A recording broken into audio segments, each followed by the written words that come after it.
27일 남북 정상회담을 앞두고 문재인 대통령과 김정은 위원장 사이에 직통전화가 연결됐습니다. 이제 남북한 정상들이 언제라도 서로 의견을 주고받을 수 있게 되는 겁니다.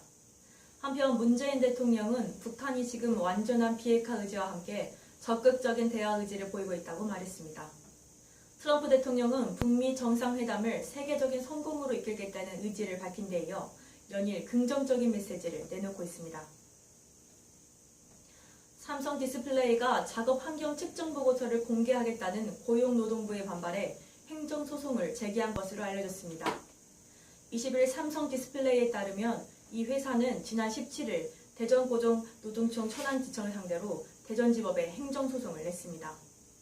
삼성 디스플레이는 산업통상자원부에 작업환경 측정 보고서 내용이 국가 핵심 기술에 해당하는지에 대한 확인도 요청한 상태입니다.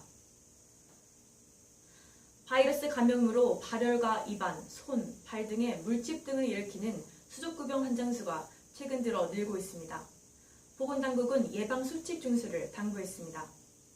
질본 관계자는 앞으로 지속적인 기온 상승과 외부 활동이 증가함에 따라 본격적인 유행 시기가 돌입할 것이라며 환자 발생이 지속되는 8월 말까지 집단 생활을 하는 어린이집 및 유치원에서 수족구병 예방 관리를 더욱 철저히 할 것을 부탁했습니다.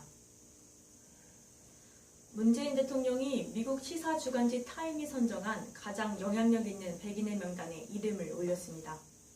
타임이 문 대통령을 선정한 것은 지난 2월 평창 동계올림픽 개최를 특사 외교를 통해 남북 정상회담을 성사시키고 북이 정상회담을 중지하는 역할을 한 점을 높이 평가한 데 따르는 것으로 보입니다.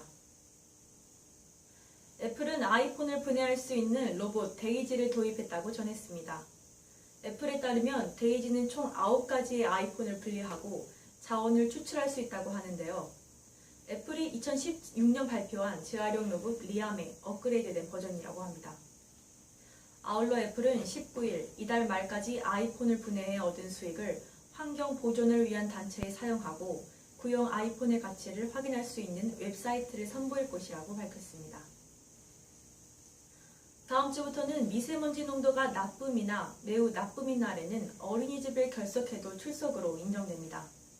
보건복지부는 오는 23일부터 거주지나 어린이집 주변에 미세먼지 농도가 나쁨 이상일 때는 어린이집에 오지 않아도 출석으로 인정하도록 보육사업 안내 지침을 바꾸겠다고 밝혔습니다. 등원 시간인 오전 9시 이전에 결석하겠다고 미리 알리면 출석한 것으로 보고 보육료를 지원하는 겁니다. 정부는 또 미세먼지가 심할 때 어린이집에 대처 매뉴얼을 만들어 이달 안에 발부할 방침입니다.